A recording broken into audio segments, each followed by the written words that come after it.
بسم اللہ الرحمن الرحیم۔ حضرات تھوڑی دیر بیٹھیے، موت سے لے کر قبر تک کے مسئلے، اس کے ساتھ ساتھ کل کے 3 سوالوں کا جواب، درمیان میں ایک دعا، اور اس کے ساتھ ساتھ حضرت زکریہ علیہ السلام اور حضرت مریم کا بہت ہی دلچسپ اور عبرت ناک واقعہ سن کر کے جائیے۔ الحمدللہ رب العالمین والصلاة والسلام علی سید الانبیاء والمرسلین وعلی آلہ واصحابہ اجمعین، اما بعد۔ بزرگوں اور دوستو، اللہ رب العالمین کا بہت بڑا احسان، اس کا کرم ہے کہ اللہ تعالیٰ نے ہم سبوں کو نماز تراویح جماعت کے ساتھ پڑھنے کی توفیق عطا فرمائی۔ اللہ تعالیٰ قبول فرمائے، ہمارے اور آپ کے لیے آخرت کے لیے نجات کا ذریعہ بنا دے۔ بزرگوں اور دوستو، آج 7واں جز کی تلاوت ہوئی ہے، جس میں سورہ کہف مکمل ہوئی، اس کے ساتھ ساتھ سورہ مریم، سورہ طٰہٰ اور سورۃ الانبیاء شروع ہوئی ہے۔ یہ سب بہت ہی اہم اور بہت ہی سبق آموز صورتیں ہیں، جس میں اللہ تعالیٰ نے اپنی بے شمار قدرت اور اپنے حضرات انبیاء علیہم السلام کی زندگی اور ان کے حالات کو خوب اچھی طرح سے بیان فرمایا ہے۔ کل کا وہ 3 سوال اور حضرت موسیٰ علیہ السلام اور حضرت خضر کی ملاقات، بات یہاں تک کہ پہنچی تھی کہ حضرت موسیٰ علیہ السلام جب 3 مرتبہ ٹوک دیے حضرت خضر کو، آپ کشتی میں سوراخ کیوں کر دیے، آپ ان معصوم بچوں کو قتل کیوں کر دیے، آپ گرتی ہوئی دیوار کو کیوں بلا اجرت کے سیدھی کر دیے، حالانکہ یہ سب کام عقل اور مزاج کے خلاف ہے۔ ایک اچھی چیز کو خراب کرنا یہ اچھے لوگوں کے کام نہیں، ناحق کسی کا قتل کر دینا یہ بھی ایک انسان کا فعل نہیں۔ اسی طریقے سے بلا کسی اجرت اور ایسی بستی میں جہاں کے لوگ بالکل نہ پوچھے، ان کے لیے کچھ خیر اور اچھا کام کر دینا یہ بھی مجھ کو سمجھ میں نہیں آئی۔ حضرت خضر علیہ السلام نے کہا کہ دیکھیے، اب میرا اور آپ کا رشتہ یہیں سے ختم، آگے کا سفر میرے ساتھ آپ نہیں کر سکتے۔ بہت ساری ایسی چیزیں ہیں جو اللہ رب العالمین اس میں بہت راز اور بہت ہی حکمت رکھ دیتا ہے، ہم اور آپ اس کو نہیں سمجھ پاتے ہیں، وہی آدمی سمجھتا ہے جس کو اللہ معرفت عطا کرتا ہے، وہی آدمی اس کے بارے میں کچھ جانتا ہے جس کو اللہ بتاتا ہے، ورنہ ہم اور آپ ان تمام چیزوں کی باریکیوں کی اور اس کی راز اور اس کی حکمت کو نہیں سمجھ پاتے۔ اسی لیے کبھی کبھی انسان گمراہ ہو جاتا ہے اس بنیاد پر کہ یہ آدمی بہت اچھا تھا، اس کو تکلیف کیوں آ گئی، یہ بچہ کیوں لنگڑا لوڑھا گونگا پیدا ہوا ہے جبکہ ابھی یہ کوئی گناہ نہیں کیا ہے، ماں کے پیٹ سے ابھی آ رہا ہے، حالانکہ جب کوئی گناہ نہیں کیا تو وقت سے پہلے اللہ سزا کیوں دے دیا۔ اس طرح کی بہت ساری باتیں کبھی کبھی انسانوں کے دلوں میں پیدا ہوتی ہے، اور ایک انسان اپنے خالق اور مالک سے گمراہ ہو جاتا ہے، بدظن ہو جاتا ہے۔ تو میرے بھائیوں بزرگوں، بہت ساری ایسی چیزیں ہیں جس کو ہم اور آپ نہیں جانتے، یہاں تک کہ حضرات انبیاء علیہم السلام بھی نہیں جانتے ہیں جب تک کہ اللہ ان کو نہیں بتاتے، ورنہ ہم اگر اپنی عقل اور اپنے دماغ سے فیصلہ کرنے لگیں تو سر توڑ ڈالیں گے، آنکھیں نکال دیں گے، اپنی زبان باہر کر دیں گے، انسان سے ٹکرا جائے گا اور کبھی اللہ کا وہ شکر ادا نہیں کر پائے گا۔ جیسا ایک مسافر سفر کرتے کرتے پہنچا، تھک گیا تو ایک درخت کے سائے کے نیچے آرام کرنے کے لیے بیٹھا تو ہوا بڑی ٹھنڈی لگ رہی تھی، ذرا لیٹ گیا، لیٹا تو ذرا اوپر دیکھا، کہا کہ اتنا بڑا درخت، اتنا بڑا درخت، برگد ایک درخت ہوتا ہے جو بہت بڑا ہوتا ہے، اس کی شاخیں اور اس کی جڑ شاخوں سے جھکتی ہے اور زمین میں داخل ہو جاتی ہے، بڑی ہوا اس کا سایہ بہت ہی ٹھنڈا ہوتا ہے۔ کہنے لگا اتنا بڑا درخت اور پھل اتنا چھوٹا چھوٹا، شاید اللہ کو بھول ہو گئی یہاں پہ، یہ پھل تو خربوزے اور تربوزے میں ہونا چاہیے تھا، اس پھل اس کا درخت شاخیں اس کی بہت چھوٹا ہے لیکن پھل اتنا بڑا لگ رہا، اللہ کو بھول ہو گئی یہاں پہ، اس کا پھل اس میں جانا تھا، اس کا پھل یہاں آنا تھا، شاید اللہ سے غلطی ہو گئی، نعوذ باللہ۔ یہ بندہ سوچ رہا، ہوا تیز چلی اور ایک چھوٹا سا پھل آ کر کے پیشانی اور ناک کے بیچ میں گرا، آدمی کا دماغ ٹھکانے پر آ گیا، اے اللہ تو بہت اچھا کیا ہے، اگر یہ تربوزہ گرتا تو آج میرا حال کیا بنتا ہے، افطار یہیں ہو جاتا ہے، افطار یہیں ہو جاتا ہے۔ اللہ تو بڑی حکمت والا ہے، بڑی مصلحت والا ہے، تو ہر چیز کو خوب اچھی طرح جانتا ہے۔ خربوزے اور تربوزے کے درخت کے سائے میں کوئی سونے کے لیے بیٹھنے کے لیے نہیں جائے گا، یہ درخت اتنا بڑا ہے، اس کا سایہ ٹھنڈا ہے، لہذا کوئی بیٹھے گا سو جائے گا، پھل گرے گا چھوٹا تو کچھ بھی نقصان نہیں ہوگا۔ تو میرے بھائیو بزرگوں، بہت ساری ایسی چیزیں ہیں جس کو ہم اور آپ نہیں سمجھ سکتے ہیں، وہ اللہ ہی جانتا ہے، اور اللہ کے کچھ خاص بندے جس کو اللہ معرفت عطا فرماتا ہے، علم عطا فرماتا ہے اور اپنی حکمت اور دانائی اس کو دیتا ہے، وہی جانتا ہے۔ دیکھیے تینوں چیزیں جو حضرت خضر کرتے ہیں بالکل عقل اور مزاج کے خلاف ہے، جس کو ایک نبی ٹوک رہا ہے۔ یہاں سے علماء کرام لکھتے ہیں کہ ٹوکنا ضروری ہے، اگر ٹوک ٹاک نہیں کریں گے تو پھر آدمی گناہ کرتا چلا جائے گا۔ پھر اس سے پوچھیے آخر آپ نے ایسا کیوں کیا، وہ بتائے گا، اس کی حکمت مصلحتیں بتائے گا۔ لہذا حضرت خضر بتانے لگے، حضرت موسیٰ کہنے لگے جاؤں گا نہیں جب تک کہ آپ مجھ کو یہ بتا نہیں دیں آپ نے ایسا کیوں کیا، ہماری زندگی کے لیے بہت پریشان کن مسئلہ ہو گیا، لہذا بتائیے۔ حضرت خضر کہنے لگے اے موسیٰ، کشتی جو بالکل نئی تھی، دریا کے اس کنارے ایک بہت ظالم بادشاہ اور اس کے آدمی انتظار میں رہتے ہیں، جو اچھی کشتیاں آتی ہیں اس کو وہ ظلماً قبضہ کر لیتا ہے، اور اگر کچھ اس میں عیب ہے کچھ خرابی ہے تو اس کو لوگ چھوڑ دیتے ہیں۔ یہ بالکل یتیم کی کشتی ہے، یتیم بچوں کی ملکیت ہے اور بالکل نئی ہے، بہت ہی شاندار ہے۔ اگر یہ کشتی وہاں تک پہنچتی تو یقیناً وہ ظالم جو لوگ کھڑے ہیں اس نئی کشتی کو وہ لوگ لے لیتے اور ایک یتیم کا حق چلا جاتا، اس لیے میں نے جان بوجھ کر کے اس میں سوراخ کر دیا، ایک عیب لگا دیا تاکہ عیب دیکھ کر کے وہ لوگ اس یتیم کا حق نہیں ماریں گے۔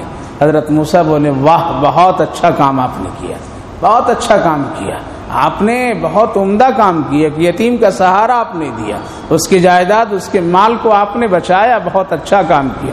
اچھا وہ بتائیے قتل کیوں کر دیا؟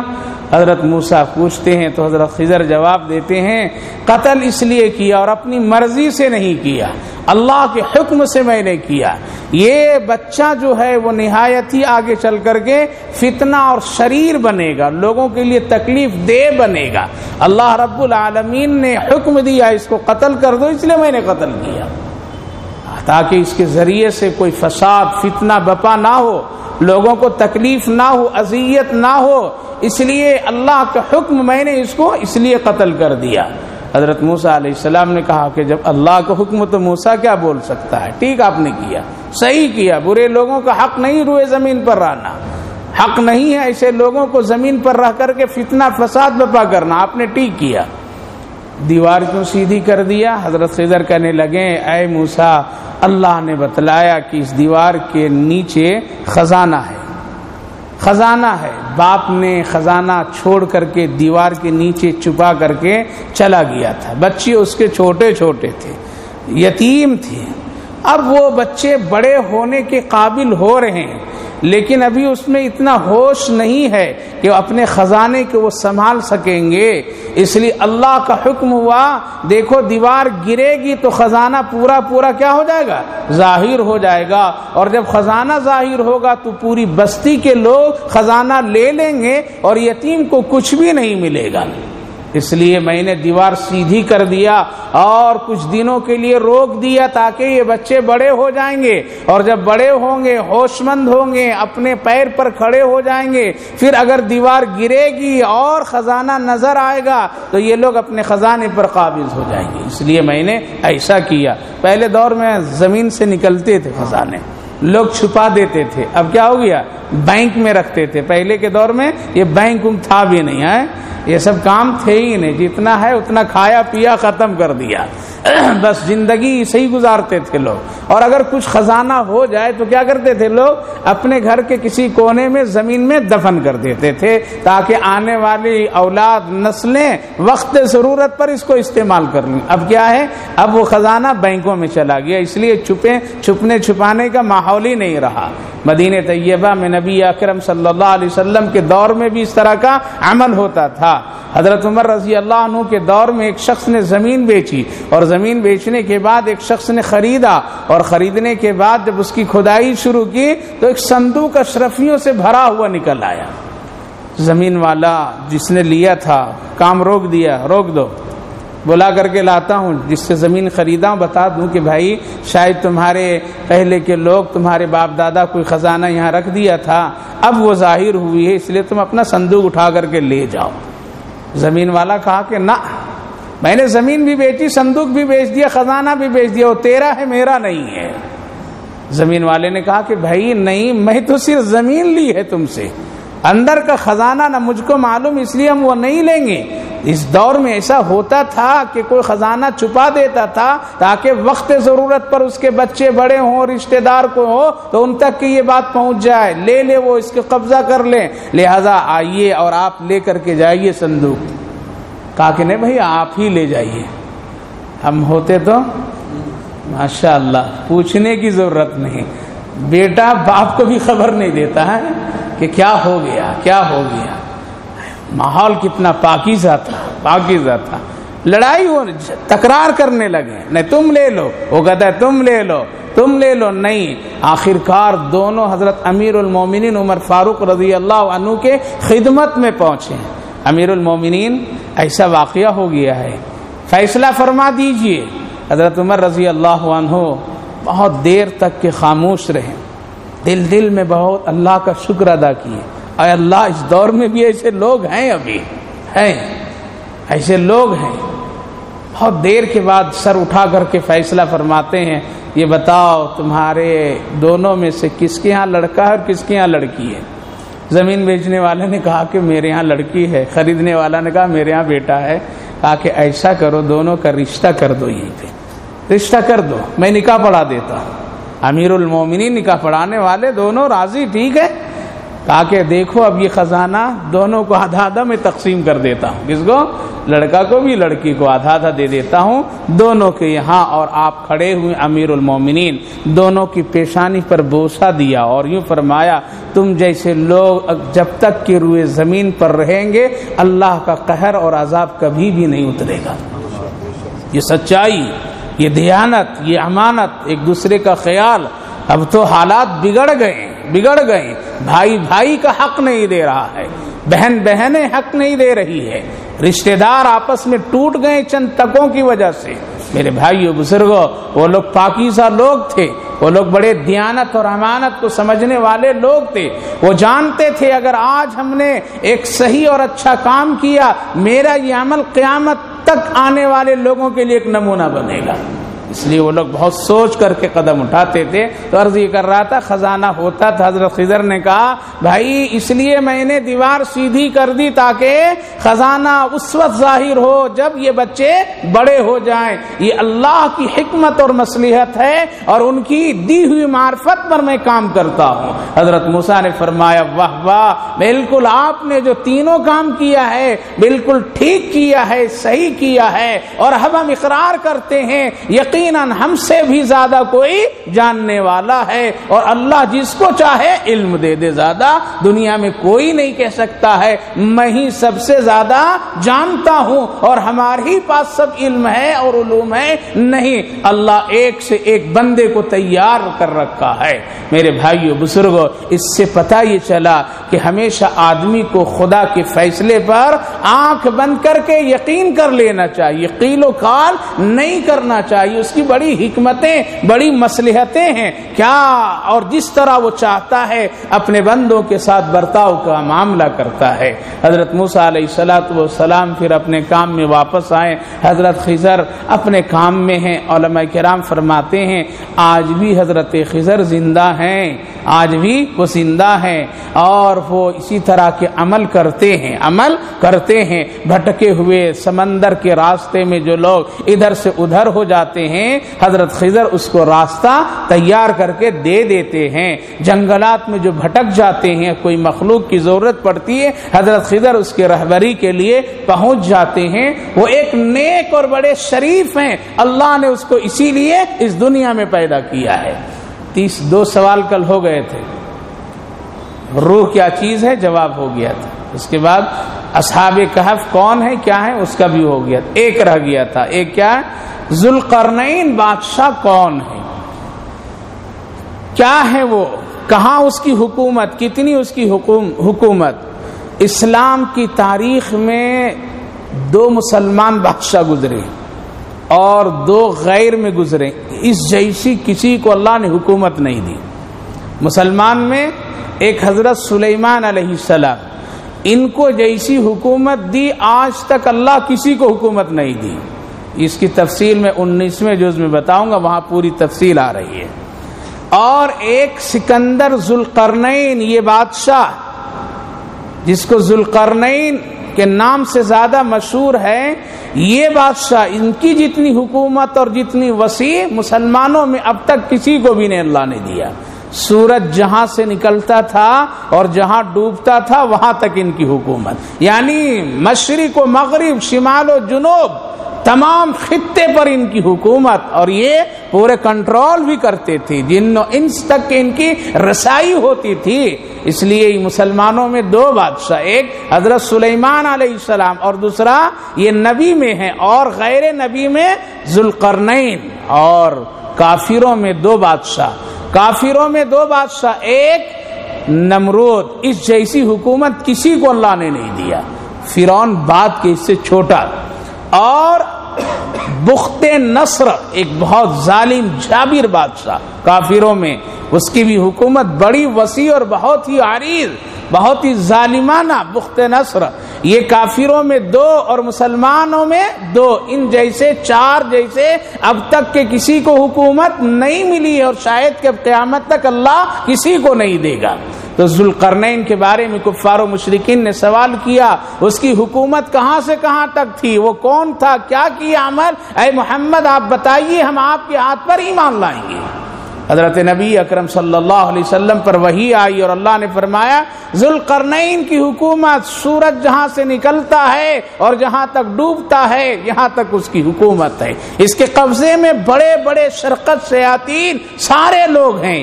یہی وہ بادشاہ ہے جو یاجوج ماجوج کو بند کر کے رکھے ہیں، بند کر دیا۔ یاجوج ماجوج ایک قوم ہے، بڑی ناٹے قد کی قوم ہوگی، بڑی شریر اور ظالم قوم ہوگی، یہ قرب قیامت میں ظاہر ہوں گے، جب کانا دجال آئے گا اس وقت یہ ظاہر ہوں گے، اور یہ چلیں گے جس خطے میں ظلم ہی ظلم ہوگا۔ اس کے ظلم سے روکنے کے لیے اللہ حضرت عیسیٰ علیہ السلام کو دنیا میں بھیجے گا، پھر اس سب کو ختم کریں گے اور مٹائیں گے، کانا دجال کو بھی ختم کریں گے، یاجوج ماجوج کو بھی ختم کریں گے۔ لہٰذا جب حضرت ذوالقرنین وہ سفر کر رہے تھے تو ان علاقوں کے لوگ جہاں یاجوج ماجوج برابر نکلتے تھے اور نکل کر کے بستی والوں پر ظلم کرتے تھے، ان لوگوں نے شکایت کی، اے وقت کا بادشاہ یہ قوم بڑی شریر ہے، ہم لوگوں کو بہت ستاتی ہے، اس لیے آپ کچھ ایسا کام کر دیجئے کہ ادھر سے ادھر نہ آ سکیں۔ لہذا سکندر بادشاہ نے، ذوالقرنین نے ایک دیوار بنا دی، ایسی دیوار بنا دی، ایسی دیوار بنا دی کہ اب تک اسی دیوار کے پیچھے وہ محفوظ ہیں۔ اللہ کے حبیب سرور کائنات محمد رسول اللہ صلی اللہ علیہ وسلم نے فرمایا کہ قرب قیامت میں یہ دیوار ٹوٹے گی اور پھر وہاں سے یہ لوگ نکلیں گے اور کانا دجال کے ساتھ مل کر کے پوری دنیا میں تباہی و بربادی پھیلائیں گے۔ بعض لوگ تو کہہ دیے کہ وہ ظاہر ہو گیا، کیا کہہ دیے؟ بعض لوگ یہ کہہ دیے کہ وہ ظاہر ہو گیا، اسی لیے دنیا میں اتنے فساد ہو رہا ہے۔ یہ فساد، یہ قتل و غارت، یہ ساری چیزیں یہ سب ظاہر ہو گیا ہے یاجوج ماجوج، اور یہ یہود و نصارہ کی شکل میں آ گئے ہیں، لہذا دنیا میں اسی لیے وہ اتنے قتل اور اتنے فتنے بپا کر رہے ہیں اور مسلمانوں کے لیے جینا دنیا میں مشکل بنا دیا ہے۔ لیکن یہ غلط ہے، اگر وہ آ گیا ہے تو پھر ان کے آنے کے وقت حضرت عیسیٰ کا بھی آنا طے ہوتا، لیکن ابھی حضرت عیسیٰ علیہ السلام نہیں آئے، اور یہ ایک الگ قسم کی چیز ہے میرے بھائیو بزرگوں۔ یاجوج ماجوج کی ایک الگ نوعیت ہے، اور آج جو مسلمانوں پر جو حکومتیں ظلم اور بربریت کر رہی ہے، یہ ہماری بدعمالیوں کی سزا ہم کو مل رہی ہے۔ اللہ نے فرمایا تھا اے موسیٰ کلیم، جب میں ناراض ہو جاتا ہوں تو دنیا میں ظالم بادشاہوں کو مسلط کر دیتا ہوں۔ یہ ہے وہ قصہ اور یہ ہے وہ واقعہ، لہذا میرے بھائیو بزرگوں ابھی یاجوج ماجوج نہیں آیا۔ ایک فرقہ ہے، نام سنے ہوں گے، اس کا نام ہے قادیانی۔ کیا ہے؟ قادیانی۔ اپنے کو کیا کہتے ہیں؟ احمدی۔ فریب، یہ کیا ہے؟ فریب، دھوکہ۔ وہ احمدی نہیں بلکہ وہ کیا ہے؟ قادیانی ہے۔ قادیانیوں کا جو نبی تھا، جو اپنے آپ کو نبی ہونے کا دعویٰ کیا، اس نے یہ شرارتیں پھیلائی، کہہ دیا کہ نہیں یاجوج ماجوج آ گیا۔ جب یاجوج ماجوج کے ظاہر ہونے کی اس نے خبر دی تو لوگوں نے پوچھا اگر یاجوج ماجوج آ گیا ہے اور دنیا میں یہ قتل ہو رہے ہیں، اس وقت انگریزوں کے دور تھا، تو پھر بتلائیے عیسیٰ علیہ السلام کب آئیں گے؟ تب بڑی پریشانی اس کو ہوئی آ کے، اچھا یہ بھی ہے۔ تو اس نے کہا کہ تھوڑے دن کے بعد میں عیسیٰ میں ہی ہوں اور میں آ گیا ہوں، عیسیٰ میں ہوں اور میں ہی آ گیا ہوں۔ ارے پہلے تو قادیانی تھا، فلاں کا بیٹا تھا، اب تو ہی قادیانی، پھر عیسیٰ کیسے بن گیا؟ تو یہ بڑا شریر آدمی تھا، انگریزوں کے اشارے پر نبوت کا دعویٰ کیا تھا اور نبی ہونے کا دعویٰ ایسا کیا، اس کی تفصیلات ہے 22ویں جز میں ما کان محمد میں بتاؤں گے انشاءاللہ۔ لیکن یہ آدمی نے دعویٰ کیا کہ یاجوج ماجوج آ گیا۔ جب لوگوں نے پوچھا کہ اگر آ گیا ہے تو عیسیٰ کہاں ہے، تو اس نے کہا کہ عیسیٰ میں ہوں۔ تو لوگوں نے پوچھا اگر تو ہے تو عیسیٰ کے بارے میں حکم ہے وہ مینار سے اتریں گے، مینارہ تیرا کہاں ہے؟ کہا کہ ابھی میں بناتا ہوں۔ لہذا چندہ کیا اور قادیان میں ایک مسیح المنارہ کے نام سے کیا کیا؟ بنانا شروع کیا۔ لیکن خدا کا عجیب و غریب فیصلہ، بھی مینارہ تیار بھی نہیں ہوا تھا، اس سے پہلے اللہ اس کو موت دے دیا۔ بڑا شریر تھا۔ نبی ہمیشہ بڑا خوبصورت ہوتا ہے، کیا ہوتا ہے؟ بہت خوبصورت ہوتا ہے، حسین ہوتے ہیں نبی، ان پہ کوئی عیب نہیں ہوتا ہے، تمام بیماریوں سے پاک ہوتا ہے۔ یہ کیسا تھا معلوم؟ اس کی داہنا آنکھ بالکل ایسی تھی کہ داہنے آنکھ سے ڈبل دیکھتا تھا۔ وہ کیا دیکھتا تھا؟ ڈبل، ایک کو دو دیکھتا تھا، بند کو کھلا دیکھتا تھا، ایسی اس کی کیفیت تھی اس آنکھ میں، مطلب ایک عجیب بھینگا قسم کی اس کو کہتے ہیں، اس کیفیت کا آدمی وہ تھا۔ اللہ نے شکل ہی ایسی بنا دی۔ ایک مرتبہ امرتسر بازار اپنے ساتھیوں کے ساتھ، مریدوں کے ساتھ گھومنے کے لیے گیا۔ جب مارکیٹ سے گزرا تو ٹھیک ٹھاک گزر گیا، واپس جب آنے لگا تو اپنے خاص لوگوں سے پوچھا ارے بھائی یہ کب نئی مارکیٹ بن گئی ہے؟ ابھی جا رہا تھا ادھر سے تو ادھر کی ساری دکانیں بند نظر آئی، اب واپس آیا تو ادھر کی بند نظر آ رہی، ادھر کی کھلی ہوئی نظر آ رہی، یہ کیا ہوا؟ اتنی جلدی دکانیں بند کھل جاتی ہے کیا؟ تو کہا کہ حضرت دکانیں پہلے بھی سب کھلی تھی، آپ کی آنکھ بند تھی اس لیے آپ نے کھلے کو بند دیکھ لیا، اب ادھر سے آیا تو ادھر کی بند ادھر کی کھلی نظر آ گئی ہے، دکانیں تو پہلے سے کھلی ہے، غلطی آپ کی ہے۔ جو آدمی بند کو کھلا، کھلا کو بند نہ سمجھ سکے وہ راز نبوت کو کیسے جانے؟ وہ اسلام اور احکامات خداوندی کو کیسے سمجھ سکتا ہے؟ لہذا یہ قادیانیوں نے شرارت کر دی کہ یاجوج ماجوج آ گیا، لیکن ابھی آیا نہیں ہے، وہ آئے گا تو کانا دجال آئے گا، وہ آئے گا تو کانا دجال موجود ہوگا، اس کے ساتھ ساتھ حضرت عیسیٰ علیہ السلام آئیں گے اور یاجوج ماجوج کو بھی ختم کریں گے، کانا دجال کو بھی ختم کریں گے۔ لہذا سکندر ذوالقرنین کا نام اللہ نے قرآن میں بیان فرمایا، اس کی حکومت یہ ہے اور اس کا کارنامہ یہ ہے کہ ظالموں کو روکنے والا اور انصاف کرنے والا بادشاہ سکندر ذوالقرنین۔ اللہ نے اس کی تفصیل بیان فرمائی۔ اس کے بعد کفار و مشرکین کو یہ جواب ملا، کیا وہ ایمان لے آئے؟ وہ تو نہیں ایمان لائے، ان میں سے چند لوگ لائیں لیکن سب نہیں لائے، سوال کرنے والے نہیں لائے۔ وہ تو نبی کو پریشان کرنا چاہتے تھے، نبی کو تکلیف دینا چاہتے تھے، ستانا چاہتے تھے۔ ابو جہل کا بیٹا آتا ہے اور کہتا ہے، اے محمد اگر تو یہاں بیٹھا ہے اور سامنے جو چٹان ہے اگر اپنے پاس بلا دے اس کو، میں ابھی تیرے ہاتھ میں کلمہ پڑھ لوں گا۔ نبی نے فرمایا، ہاں دیکھو دیکھو، اللہ کے پیغمبر نے اشارہ کیے، پتھر سامنے آ گیا۔ ابو جہل کا بیٹا کہنے لگا، اے محمد اگر یہ پتھر پھر اپنی جگہ پر چلا جائے تب کلمہ پڑھوں گا۔ نبی نے فرمایا، دیکھو یہ جا رہا ہے، پتھر پھر اپنی جگہ پر پہنچا۔ ابو جہل کا بیٹا وحشی کہتا ہے کہ نہیں ہم تو نہیں ایمان لائیں گے، آج ہی تمہارا جادو ہم نے دیکھا۔ تو یہ سب جتنی بھی باتیں تھی، اے محمد صفا مروہ کو سونا بنا دو، ہم ایمان لائیں گے، میرے بھائیو بزرگوں، نبی کو ستانے کے لیے کرتے تھے، پریشان کرنے کے لیے کرتے تھے، لیکن اللہ نے اور ایک تاریخ کو بیان کرنا تھا، اللہ کو وہ ذریعہ اسباب بنایا، اور یہ تینوں سوالوں کا جواب اللہ نے سورہ کہف اور سورہ بنی اسرائیل میں دے دیا۔ اب قیامت تک کے لوگ اس کو سنیں گے، سمجھیں گے، عبرت کا سامان مہیا کر لیں گے۔ اللہ رب العالمین نے اسی لیے قرآن میں تاریخی حیثیت کو بھی بیان فرمایا ہے۔ آگے چلیے، اسی سورہ کہف میں ایک بڑی شاندار آیت، اس آیت کریمہ کے بارے میں حضرت امیر المومنین عمر فاروق رضی اللہ عنہ فرماتے ہیں، جو آدمی زندگی میں ایک مرتبہ پڑھ لیا گویا کہ اپنی زندگی میں وہ اللہ کی تعریف کر لیا۔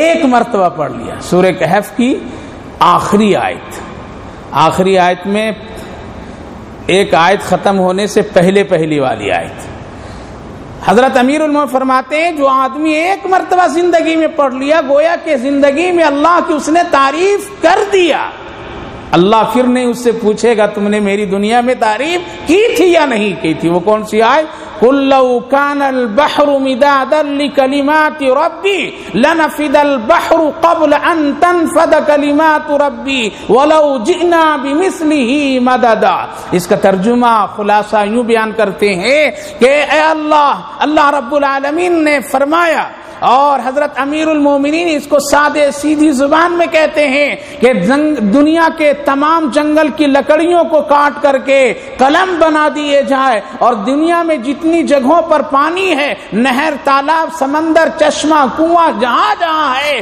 وہ سارے پانی کو اللہ روشنائی میں بدل دے اور پھر کسی کو حکم دے، اے میرے بندے میری تعریف کو تم لکھو، لکڑیاں ختم ہو جائے گی، درخت ختم ہو جائیں گے، سیاہی ختم ہو جائے گی اور پانی ختم ہو جائیں گے، لیکن اللہ کی کوئی تعریف نہیں کر سکتا ہے۔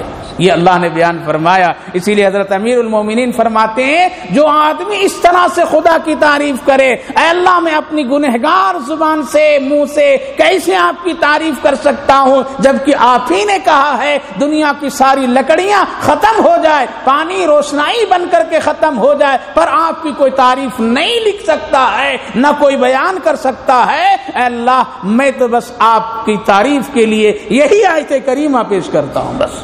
اسی لیے زندگی میں کبھی پڑھ لو، سورہ کہف جمعہ کو پڑھو تو ماشاءاللہ، نہیں تو کم سے کم اس آیت کریمہ کو پڑھیے، اور اگر نہیں پڑھنا جانتے ہیں تو اتنا بول سکتے ہیں، نہیں بول سکتے ہیں، اے اللہ آپ کی تعریف میں کیا کروں، دنیا کے سارے درختوں کو کاٹ کر کے قلم لوگ بنا لیں، اور سارے سمندر، دریا، سمندر، چشمہ، پانی، تالاب جہاں جہاں ہے سب کو روشنائی آپ بنا دیں اپنی طاقت سے، پھر کوئی بندہ اگر لکھنا چاہے اللہ تیری تعریف نہیں لکھ سکتا ہے تو میں کیسے تعریف کر سکوں؟ بس اگر اتنی بات کہہ دیا تو گویا کہ یہ قرآن کا اور اس آیت کریمہ کا اس نے مطلب اور ترجمہ، اس کے بیان اور اس کی کیفیت کو بیان فرما دیا۔ اس لیے میرے بھائیو بزرگوں، کم سے کم زندگی میں ایک مرتبہ اس آیت کریمہ کو پڑھنا چاہیے، اور یقیناً اللہ اسی شان کو رکھتا ہے، یہی مقام ہے اللہ کا، اس سے کم نہیں ہے۔ کوئی نہ بیان کر سکا ہے، نہ بیان کر سکتا ہے، نہ کوئی لکھ سکا ہے، نہ لکھ سکتا ہے۔ اللہ بڑی عجیب و غریب اس کی شان ہے اور بڑی قدرت ہے۔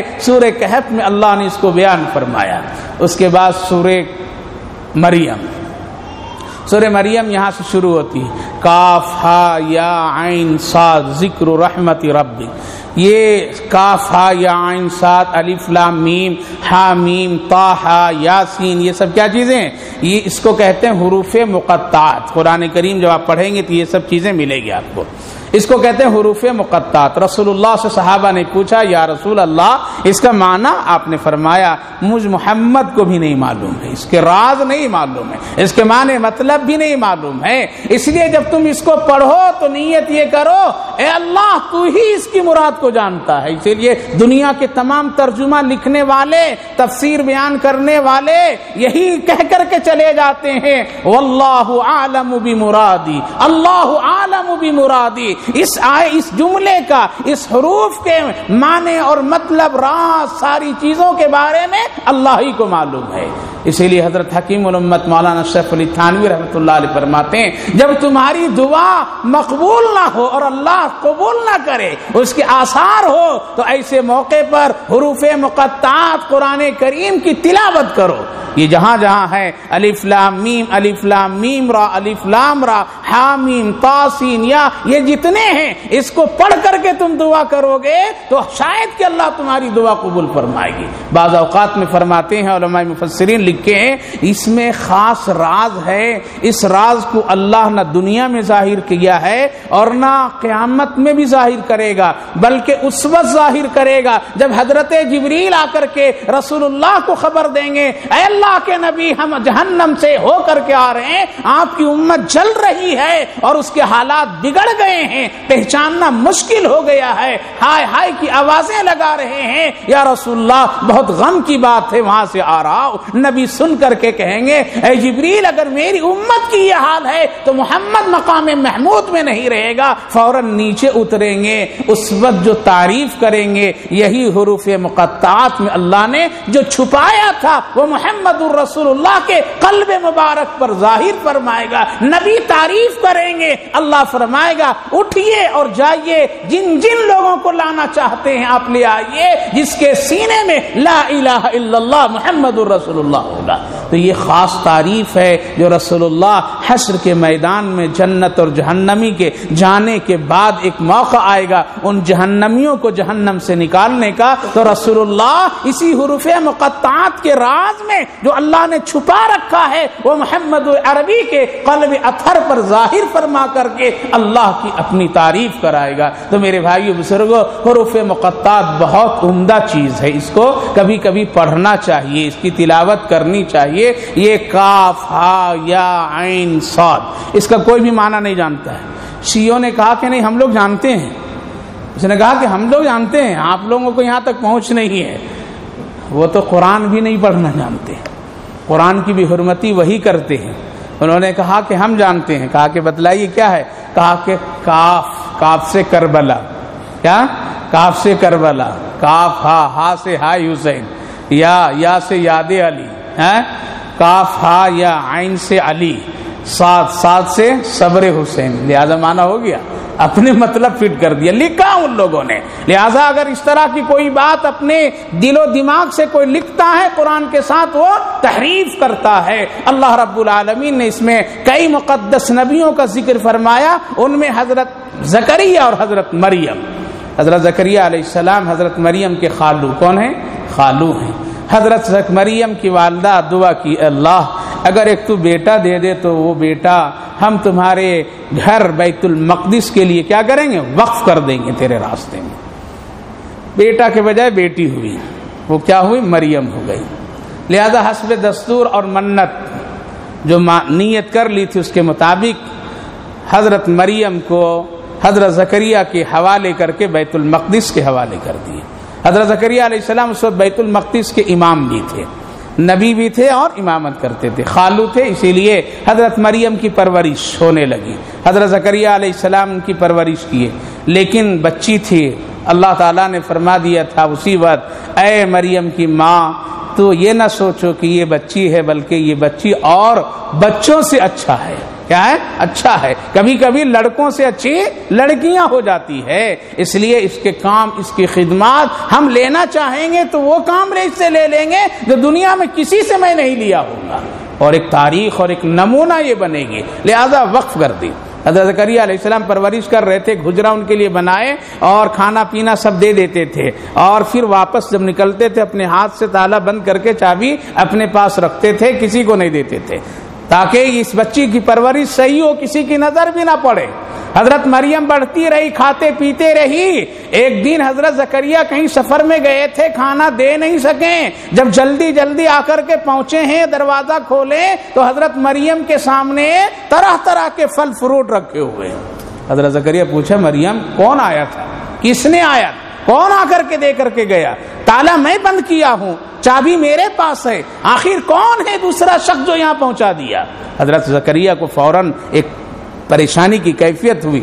یہاں سے علماء مفسرین لکھتے ہیں، علماء کرام لکھتے ہیں، اگر اپنے بچی کے بارے میں ذرہ برابر بھی کوئی شک اور کھٹک ہو، کیا کرو؟ فوراً سوال کرو، دیر مت کرو اس سے سوال کرنے میں۔ اگر تم سوال کرنے میں تاخیر کرو گے تو ہو سکتا ہے بیماری اور بڑھ جائے گی۔ اگر خلاف عادت کوئی کام اس سے ہو رہا ہے اور ماں باپ دیکھ رہے ہیں تو فوراً سوال کریں۔ اسکول کا جانے کا ٹائم، اسکول کا آنے کا ٹائم معلوم ہے نا؟ جب معلوم ہے، اگر خدا نہ خواستہ اگر دیر ہو جا رہی ہے، گھنٹہ آدھا گھنٹہ، بچی سے پوچھو تمہارے آنے میں آج دیر کیوں ہوئی ہے، بچی بتائے گی بس خراب ہو گئی، آٹو وقت پر نہیں آیا، یا یہ کیفیت تھی۔ لیکن بتاؤ، پوچھو اس سے۔ اگر تم پوچھنا چھوڑ دو گے، آج آدھا گھنٹہ دیر کرے گی، کل 2 گھنٹے دیر کرے گی، عادت بگڑ جائے گی، اور پھر وہ ایک دن اتنی بگڑے گی کہ سر کا عزت نکال کر کے باہر کر دے گی۔ اس لیے حکم دیتے ہیں علماء کرام، اپنے بچوں کو ٹوک ٹاک کرو، جوانوں کو ٹوکو، بچوں کو پوچھو کہاں گئے تھے، رات اتنی ہو گئی، کیوں آیا ہے دیر میں۔ یہ باپ اور ماں کی تربیت کرنے کے لیے یہاں سے ایک راستہ ملتا ہے۔ حضرت مریم جبکہ پاکیزہ لڑکی ہے، حضرت مریم ایک پاکیزہ خاتون ہے، اور پرورش کرنے والے حضرت زکریا ہے، پاکیزہ ماحول ہے، بند کمرہ ہے، لیکن حضرت زکریا سوال کرتے ہیں۔ اس سے اشارہ یہ ہوا ماں باپ بے فکر نہ رہیں۔ اسی لیے ہم لوگ کہتے ہیں پڑھاؤ، بچیوں کو ضرور پڑھاؤ، پڑھاؤ، پڑھانے میں کوئی حرج نہیں ہے، لیکن اس پر نگہبانی اور نگرانی کرنا سب سے بڑی ذمہ داری ہے، سب سے بڑی ذمہ داری ہے۔ اگر کالج میں پڑھاتے ہیں تو آپ اس کی نگرانی کیجئے، آپ سے ہو سکے خود چھوڑیے اس کو، خود لائیے اس کو، اور اگر نہیں ہے تو جو وہ بسوں میں اس کو آنے جانے کا مقرر کیجئے جس میں زیادہ اور کثرت سے بچے اور بچیاں جاتی ہیں، یعنی جہاں پر پڑھنے والے لوگ جاتے ہیں وہ اجتماعی بسوں میں اس کو بھیجیے جو خاص اسکول کا ہو، اس کا ٹائم ٹیبل معلوم کیجئے، بس کے ڈرائیور کا فون نمبر رکھیے تاکہ وقتاً فوقتاً آپ اس سے معلومات بھی کریں، میری بچی کیسے آتی ہے، کس طرح سے جاتی ہے، آنے وقت میں کیا دیر ہے یا آنے جانے کے وقت میں کوئی دیر ہے، کبھی کبھی اس سے آپ خبر لیتے رہیے۔ اسکول میں بھی وقت بے وقت کبھی آپ جا کر کے معلومات کیجئے میری بچی اس وقت کلاس میں ہے یا نہیں ہے۔ ہو رہا ہے نا ایسا؟ کہہ کر کے نکلا ہے آ رہا ہوں لیکن یہ کہیں اور جا رہا ہے، آ رہی ہوں لیکن یہ کہیں اور جا رہی، فراڈ ہو گیا، تربیت نکل گئی ہے، نوجوان نسلیں بگڑتی چلی جا رہی ہے، ماں باپ کو دھوکہ اور فریب دینے کے ان کی عادت اور مزاج بن گئے ہیں میرے بھائی بزرگوں۔ اس لیے ماں باپ کو چاہیے فوراً تنبیہ کرنا، کبھی کبھی ان کے موبائل کو بھی تم چیک کرو، چیک کرو۔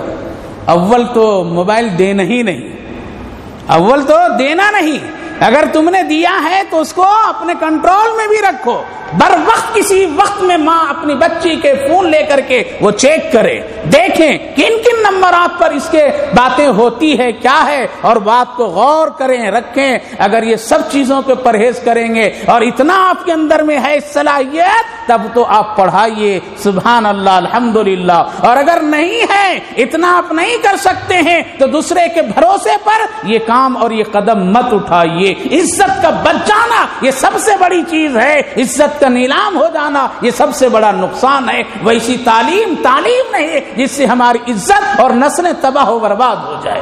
اور آج یہی ہو رہا ہے میرے بھائیو بزرگوں، نوجوانوں. حضرت مریم سے پوچھتے ہیں، حضرت زکریا سختی سے، کس نے دیا؟ تو حضرت مریم شرماتے ہوئے بولتی ہے، خالو کیا بولوں، بس ایک زبان سے جملہ نکلتی ہے، ان اللہ یرزق من یشاء بغیر حساب. کچھ بھی نہیں بولے، فلاں دیا کیا دیا، آیت پڑھ دی. یہ آیت قرآن کریم میں اللہ نے نقل کیا تیسرے جز میں. ان اللہ، حضرت زکریا خاموش ہو گئے، سمجھ گئے، کچھ بھی نہیں بولا. اچھا بیٹی چلو یہاں سے نکلیں اور سیدھے اپنے گھر گئے، مصلی ڈالیں.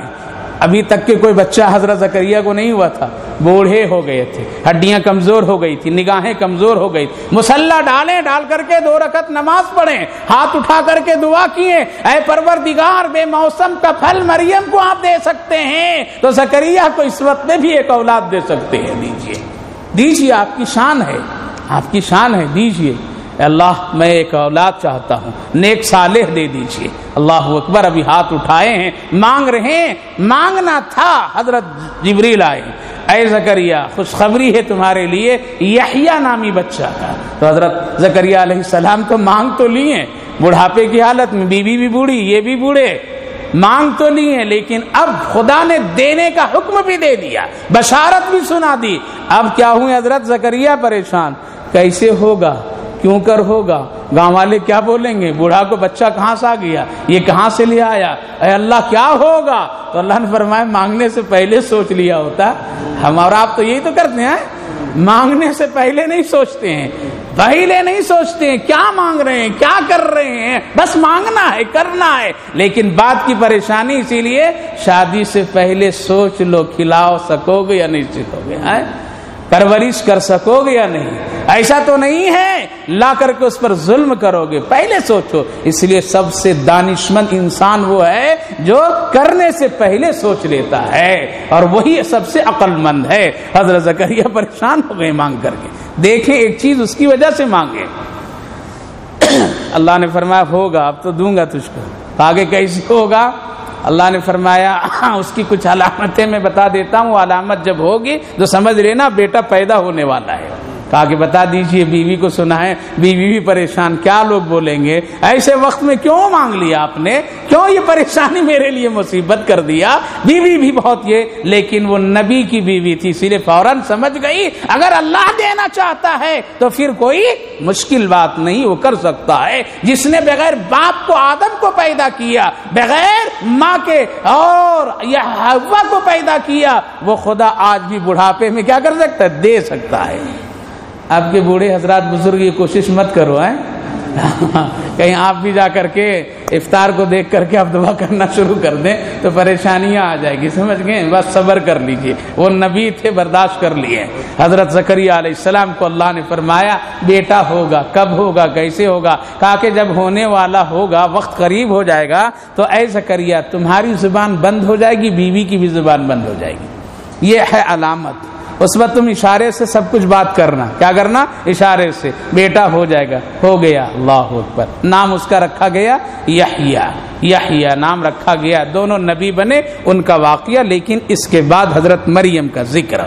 حضرت مریم بڑی ہوئی اور بیت المقدس کی یہ نگرانی کرتی تھی، عورتوں میں خدمت کرتی تھی، پاکیزہ عورت تھی. ابھی نکاح کا کوئی عمل نہیں ہوا تھا. اللہ رب العالمین نے ایک دن حضرت جبریل کو بھیجا اور ان میں ایک اپنی کیفیت کو اللہ نے ڈالا جس کی بنیاد پر حضرت عیسیٰ علیہ السلام دنیا میں آئے. اس کی تفصیلات ہے۔ حضرت مریم جب حاملہ ہونے کی محسوس کرتی ہے، پیٹ میں بچے کی کیفیت کو محسوس کرتی ہے، پریشان ہو گئی ہے، اے اللہ ہم نے اب تک کے کوئی نکاح اور اس کا عمل نہیں کیا ہے، یہ بچہ کیسے ہوگا؟ اللہ نے فرمایا اللہ جیسا چاہتا ویسا کرے گا، اطمینان سے جاؤ تم بستی کے باہر۔ حضرت مریم بھاگتے ہوئے جاتی ہے، اپنے گاؤں سے نکلتی ہے، ایک پہاڑ کے قریب میں جا کر کے بیٹھتی ہے، ایک کھجور کا درخت سوکھا ہوا ہے اس سے ٹیک لگاتی ہے۔ اسی وقت حضرت عیسیٰ علیہ السلام دنیا میں تشریف لاتے ہیں۔ حضرت عیسیٰ علیہ السلام آئے تو وہ کھجور جو سوکھا ہوا تھا وہ پھلنے لگا اور کھجور فوراً گرنے بھی لگا اور قریب میں ایک پانی کا چشمہ بلبلا نکلا۔ اللہ نے فرمایا اے مریم ڈرو نہیں، کھجور بچے کو کھلاؤ، تم بھی کھاؤ اور کیا کرو، پانی پیو اور بچے کو بھی پلاؤ۔ یہاں سے ایک اور مسئلہ، بچہ پیدا ہوتا ہے کیا کرتے ہیں؟ لڈو تقسیم کرتے ہیں۔ لڑکا ہو تو ماشاء اللہ سبحان اللہ ہے، سب سے بڑھیا مٹھائی، اور بیٹی ہو تو پھر تو بس، بیٹی ہو تو بس کیا کرتے ہیں مسلمانوں کا طریقہ؟ اللہ کے رسول صلی اللہ علیہ وسلم فرمایا جب بچہ پیدا ہو فوراً اس کے داہنے کان میں کیا کرو، اذان بول دو، بائیں میں تکبیر بول دو، ایک عمدہ اور اچھا کیا کرو، نام رکھ دو، اور اس کو ہو سکے تو اسی وقت کسی اللہ والے کے منہ میں لگا کر کے کھجور کھلا کر کے آدھی کھجور اس کو چٹا دو۔ اس کو تحنیک کہتے ہیں، یہ کھجور کا چٹانا۔ حضرت عیسیٰ علیہ السلام چاٹے، حضرت علی جب دنیا میں تشریف لائے رسول اللہ نے لیا اور کھجور ان کو رسول اللہ نے چٹایا۔ تو یہ ہے مسئلہ، یہ ہے مسئلہ، دائنے کان میں اذان، بائیں میں تکبیر، اور ہو سکے تو کیا کرو، کھجور۔ اذان کون دے گا؟ مؤذن صاحب بلانا وہاں بھی ہے۔ اب تو ایسا ہی ہوتا ہے، اذان دینا بھی باپ کو نہیں آتا ہے۔ بہت سارے لوگ فون کرتے ہیں، پوچھتے ہیں حضرت بچہ ہوا اذان دینا ہے کیا کرے؟ ارے کیا کرے، تو مسلمان ہے کیا ہے، باپ اذان دے دے، تکبیر بول دے، کسی اور کو بلانے کی ضرورت نہیں، مؤذن صاحب اور امام صاحب بلانے کی ضرورت نہیں۔ اگر تم اتنا بھی نہیں کر سکتا ہے تو مسلمان ہے پھر کا ہے؟ آج حالات ایسے ہیں، لہذا خود باپ اذان دے دے۔ کیا اذان دینے کے لیے قبلہ کا رخ ہونا ضروری ہے اس وقت؟ نہیں، کوئی ضروری نہیں ہے، جس طرح سے سہولت ہو سکے اذان دے دو، اذان دے دو جس طرح سے سہولت ہو سکے، جیسی بھی وہاں پہ کیفیت ہو اذان دے دیجئے، تکبیر کان میں بول دیجئے۔ کیا بچے کے منہ میں کان میں منہ لگا کر کے بالکل قریب سے اذان دینا ہے یا فاصلے سے دینا ہے؟ نہیں، فاصلے سے بھی دے دیں گے چلے گا، کیوں؟ بچہ بھی چھوٹا ہے، معصوم ہے، وہاں تک کہ پکڑنا، اس کے کان میں آوازوں کو لگانا شاید کہ بچے کے لیے تکلیف ہو، اسی لیے قریب دور ہی سے اگر دے دیں گے تب بھی اذان ہو جائے گی۔ ہو گئی آسان، ہو گئی تکبیر، کیا کرنا ہے؟ ہاں نماز نہیں پڑھنا ہے؟ ہاں نماز بھی پڑھنا، ابھی آئیے آگے نماز بھی پڑھتے ہیں، نماز بھی پڑھتے ہیں۔ لہٰذا یہ ہے طریقہ کہ کھجور اس کو کیا کرو، چٹا دو۔ حضرت عیسیٰ علیہ السلام کے سامنے کھجور، حضرت مریم خود کھاتی ہے، بچے کو کھلاتی ہے، پانی پلاتی ہے، گاؤں والے دیکھیں سب آ گئے، ارے کیا ہوا مریم، یہ بچہ کیسے، کہاں، تو اتنی پاکیزہ عورت تھی، تم ایک عورتوں کے لیے نمونہ تھی، تمہاری پاک دامنی کا چرچا تھا، یہ بچہ آیا کہاں سے تمہارے لیے، کیسا ہے، کیوں ہے؟ سوالات پر سوالات۔ اللہ نے فرمایا مریم بولنا نہیں، میں بچے سے جواب دلواؤں گا۔ لہذا مریم کہنے لگی میں تو کچھ نہیں بولتی، میرے بچے سے پوچھئے یہ کہاں سے آیا ہے۔ تو لوگ کہنے لگے اچھا ایک تو بچہ بھی لائی ہے اور پھر ایسی بات کرتی ہے کہ بچہ بولے، ایسا کبھی ہوا ہے کہ گہوارے میں کوئی بچہ گفتگو کرے، کوئی بچہ کلام کرے، کوئی بچہ بات کرے؟ تو حضرت مریم کہنے لگی کہ بول کر کے تو دیکھو، یہ بچہ ایسا ویسا نہیں ہے۔ لہذا لوگوں نے کہا ارے بچہ تو ہی بتا تو کہاں سے آیا، اشارہ کرتے شہادت کی انگلی سے، انی عبد اللہ، میں تو اللہ کا بندہ ہوں، میں اللہ کا بندہ ہوں۔ میں کو اب جب بچہ اس وقت میں بولے تو یہ بھی عجوبہ ہے یا نہیں عجوبہ ہے؟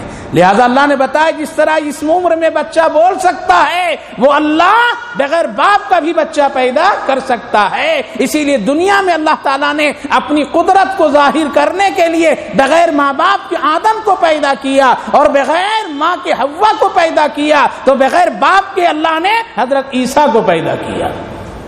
دھوکہ ہو گیا لوگوں کو، اور کیا کر دیے، کہا کہ مریم اللہ کی بیوی نعوذ باللہ اور عیسیٰ اللہ کا بیٹا نعوذ باللہ۔ یہ کون کیا؟ عیسائیوں نے کہا۔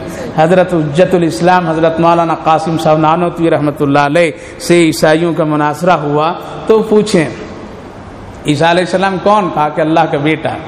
کہا کہ اللہ کے کتنے بیٹے؟ کہا کہ ایک ہی بیٹا ہے. حالانکہ یہودی لوگ بھی کہتے ہیں حضرت عزیر بھی اللہ کے بیٹے ہیں. تو عیسائی نے کہا کہ بس ایک بیٹا اللہ کا ہے. تو حضرت نے فرمایا تمہارے کتنے بیٹے ہیں؟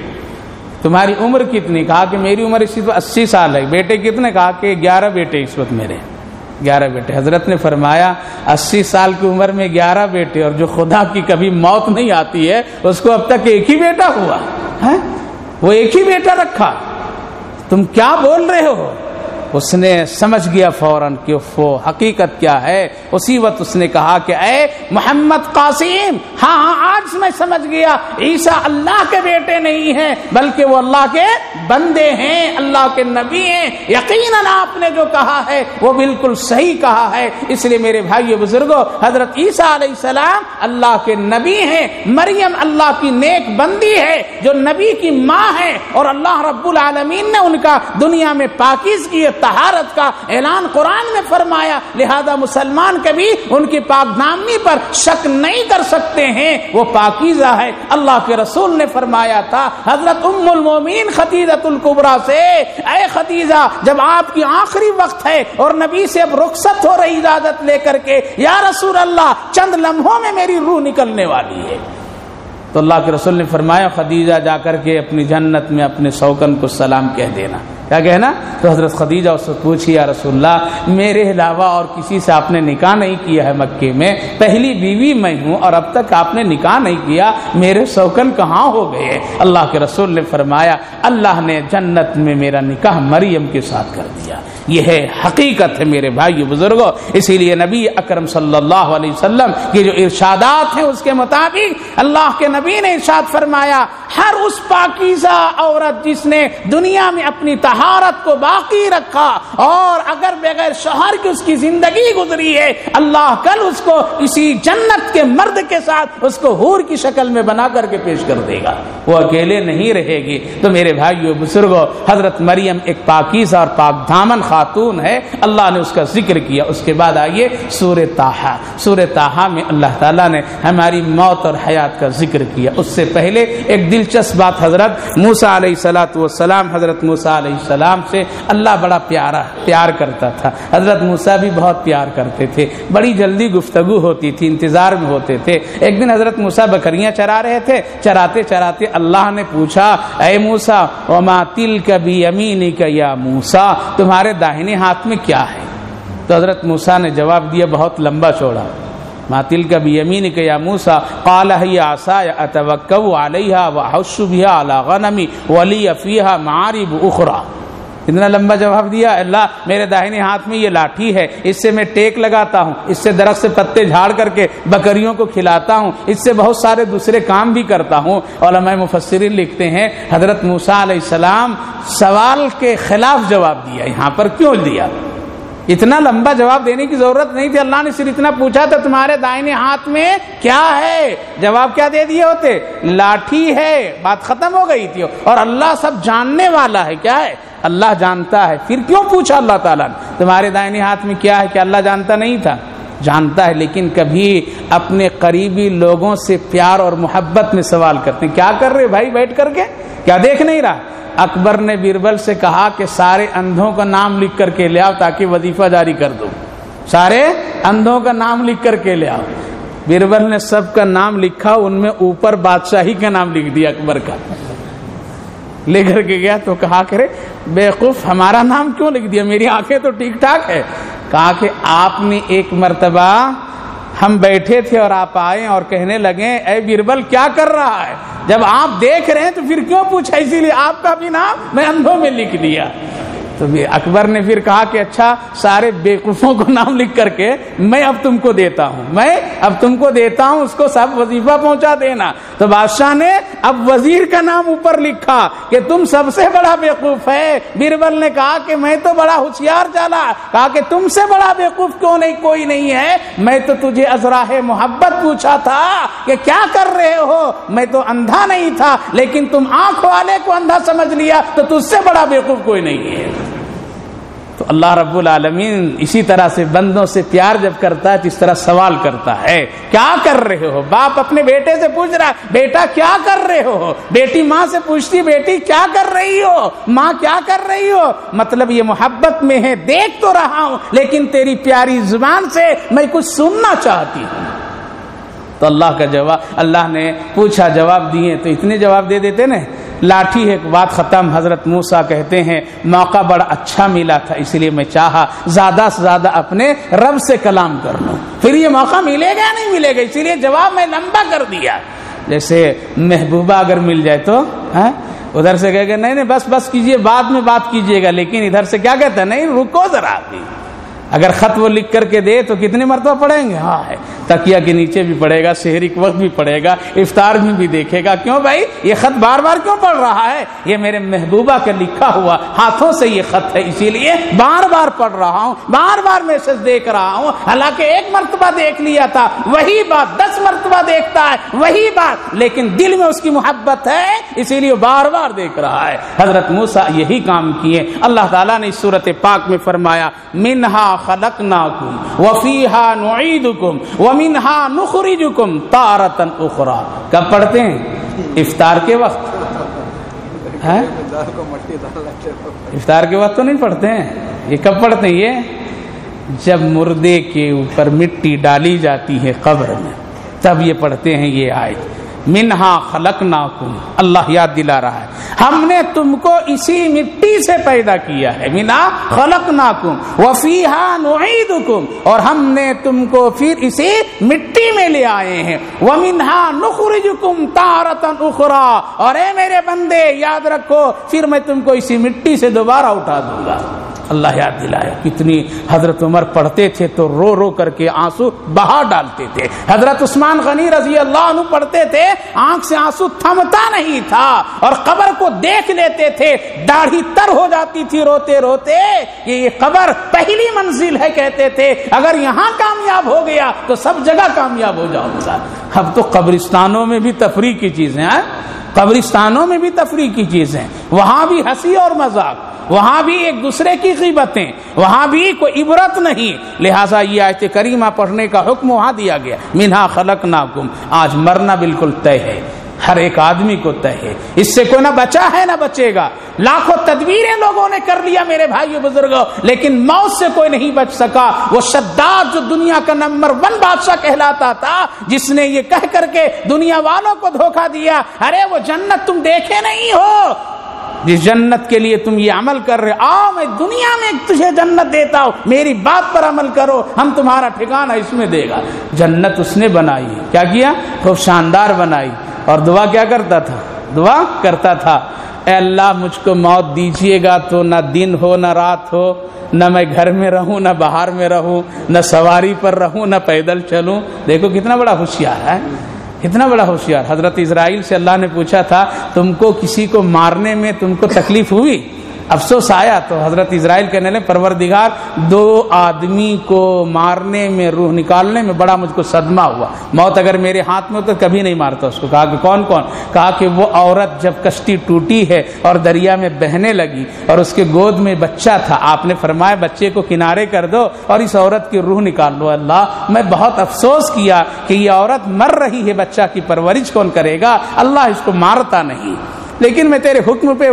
اور دوسرا کہا کہ وہ شداد کی روح نکالنے میں مجھ کو بڑی تکلیف ہوئی، تو اللہ نے فرمایا معلوم جس کی ماں کے مرنے پر اور بچے کی پرورش پر تجھے افسوس ہو رہا تھا وہ یہی شداد ہے۔ دیکھو میں دریا کے جھونکوں سے نکال کر کے اس کو میں اتنی دولت دی کہ یہ مجھ سے ٹکرانے لگا، اور پھر کہنے لگا موت دینا اس کو بھی یقین ہے، ایسی دینا نہ دن ہو نہ رات ہو، نہ گھر میں رہو نہ باہر رہو، نہ سواری پر رہو نہ پیدل رہو۔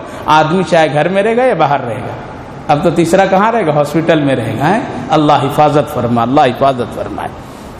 گھر میں رہے گا یا باہر رہے گا، پیدل چلے گا یا سواری پر رہے گا، دن میں مرے گا یا رات میں مرے گا۔ اللہ نے قبول بھی کر لیا، ٹھیک ہے میں زندگی دی ہوں تو مارنا بھی جانتا ہوں، کر لو تم بدماشی اور شرارتیں، تدبیریں لگا لو، ہم ایک دن تجھے دیں گے جھٹکا، اس وقت تمہارا سب کچھ فیل ہو جائے گا۔ اللہ اکبر۔